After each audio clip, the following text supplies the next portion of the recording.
શહેરમાં 5 વર્ષની એક માસૂમ બાળકીનું શંકાસ્પદ સંજોગોમાં મોત થતા સમગ્ર વિસ્તારમાં ચકચાર મચી છે। માતા પિતાની છત્રછાયા ગુમાવેલી ધ્યાની ઠક્કર છેલ્લા કેટલાક સમયથી પોતાના દાદા દાદી સાથે રહેતી હતી। સામાન્ય શરદી ખાંસી માટે પીવડાવેલી દવા બાળકી માટે જીવલેણ સાબિત થતા પરિવારમાં શોક અને રોષનો માહોલ છવાયો છે। મળતી માહિતી અનુસાર બાળકી શરદી અને ખાંસીથી પીડાતી હતી। પરિવારજનોએ નજીકના મેડિકલ સ્ટોર પરથી લાવેલી સિરપ બાળકીને પીવડાવી હતી, પરંતુ સિરપ પીધા બાદ થોડા જ સમયગાળામાં બાળકીની તબિયત અચાનક લથડી પડી હતી। બાળકી બેહોશ થવા લાગી અને શ્વાસ લેવામાં તકલીફ અનુભવતી હોવાનું પરિવારજનો જણાવી રહ્યા છે। બાળકીની હાલત ગંભીર બનતા તેને તાત્કાલિક હોસ્પિટલ લઈ જવાની તૈયારી કરવામાં આવી હતી, પરંતુ સારવાર શરૂ થાય તે પહેલા જ બાળકીનું કરુણ મોત નીપજ્યું હતું। આ ઘટનાથી પરિવારજનો પર દુઃખનો પહાડ તૂટી પડ્યો હતો। બાળકીના માસીએ દવાની આડઅસરને કારણે જ બાળકીનું મોત થયું હોવાની ગંભીર શંકા વ્યક્ત કરી છે। પરિવારનું કહેવું છે કે સામાન્ય સિરપથી બાળકીની હાલત આટલી ગંભીર બને તે ચિંતાજનક છે અને તેની સંપૂર્ણ તપાસ થવી જોઈએ।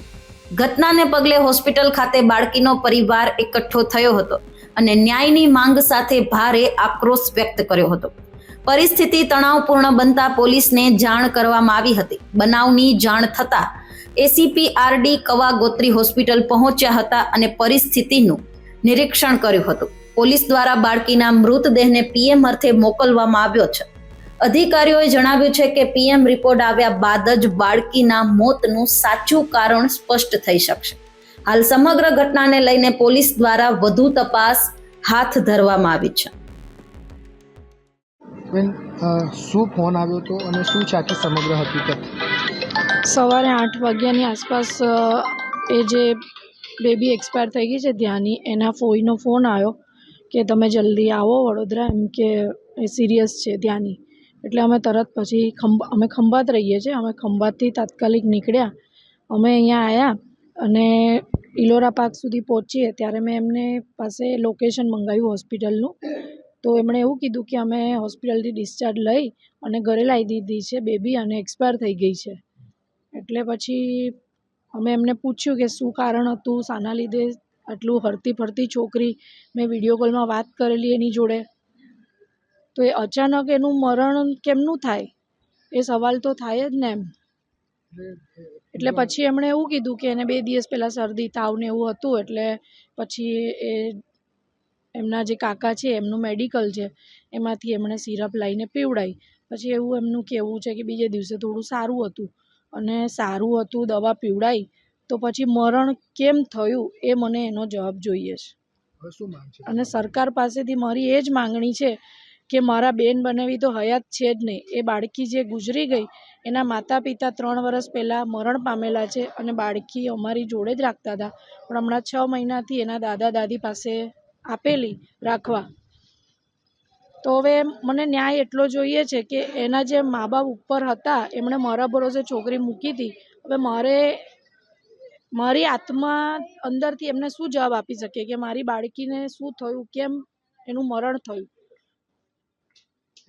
બાળકી જે છે એના માતા પિતાની કોઈ વસિયત કે મિલકત એવું કંઈ? હા, એ ઘર છે અહીંયા, એ ગોત્રીમાં છે એક ઘર, એક વાડીમાં છે અને બીજી બધી પ્રોપર્ટી હતી મારા બનેવીની, ગાડી હતી, બધો ઘરનો સામાન હતો, બાઇક હતું, એ બધું તો એ લોકોએ બધું વેચીને એમની રીતે જે વહીવટ કર્યો હોય એમાં અમે ઇન્ટરફિયર કરતા જ નથી, એમને પૂછતા જ નથી અમે કે શું કર્યું શું નહીં। અમારે તો બસ ધ્યેય એટલો જ છે કે અમે આ 2 છોકરીને મોટી કરીને એમનું ભવિષ્ય ઉજ્જવળ કરીએ। એક બેબી તો મારી પાસે જ હતી, એ 8 વર્ષની છે, પીવું ઠક્કર, અને જે ધ્યાની જે ગુજરી ગઈ છે એ બેબી અહીં વડોદરાથી, એ 6-8 મહિનાથી જ અહીંયા હતી, બાકી અમે જ રાખતા હતા એને એના માતા પિતાના મૃત્યુ પછી। શું નામ તમારું? મારું નામ રૂપલબેન પટેલ છે। હું દીકરીના માસી થઉં અને હું ખંભાત રહું છું। હું પોતે શિક્ષિકા છું અને આ છોકરીઓ બંને મારી જે સ્કૂલ હું જોબ કરું છું ત્યાં જ બંને ભણતી હતી। બાળકીને કોઈ પોઈઝન પીવડાવ્યું હોય એવા પરિવારના આક્ષેપો છે, આપ જે અહીંયા આવ્યા છો પોસ્ટમોર્ટમ રૂમ ચાલી રહી તપાસ શું છે સમગ્ર હકીકત? ગોરવા પોલીસ સ્ટેશનમાં એવી રજૂઆત આવી હતી કે એક 5 વર્ષની બાળકીનું ડેથ થઈ ગયું છે. જે અનુસંધાને પોલીસે તરત જ રિસ્પોન્સ આપી અને અહીંયા ગોત્રી મેડિકલ કોલેજમાં આવી અને એ મરણ જનાર છે એમનું પંચનામું અને પંચનામું પણ ઇન્ક્વેસ્ટ પંચનામું અને PM પેનલથી કરવા માટે ડૉક્ટરશ્રીને સૂચના કરવામાં આવી છે.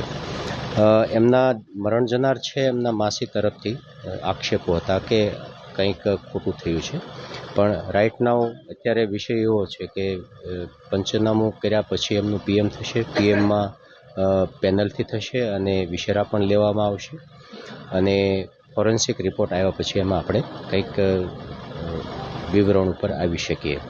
આક્ષેપો એવા હતા કે ભાઈ એમનું આવી રીતે કંઈક સિરપ પીવડાવવાથી, પણ હકીકત એવી છે એમના દાદા મરણ જનારના દાદા અને દાદીની રજૂઆત અનુસંધાને કે એમને 17 તારીખે મેડિકલી કંઈક ઇમરજન્સી થઈ હશે, શરીરમાં તાવ અને કળતર ને કફ જેવું છે. તો મરણ જનારના કાકાનું પોતાનું મેડિકલ છે, તો ત્યાંથી એમને સિરપ લાવી અને પીવડાવ્યું છે. બીજે દિવસે બાળકી તંદુરસ્ત અને સારી જ દેખાય છે.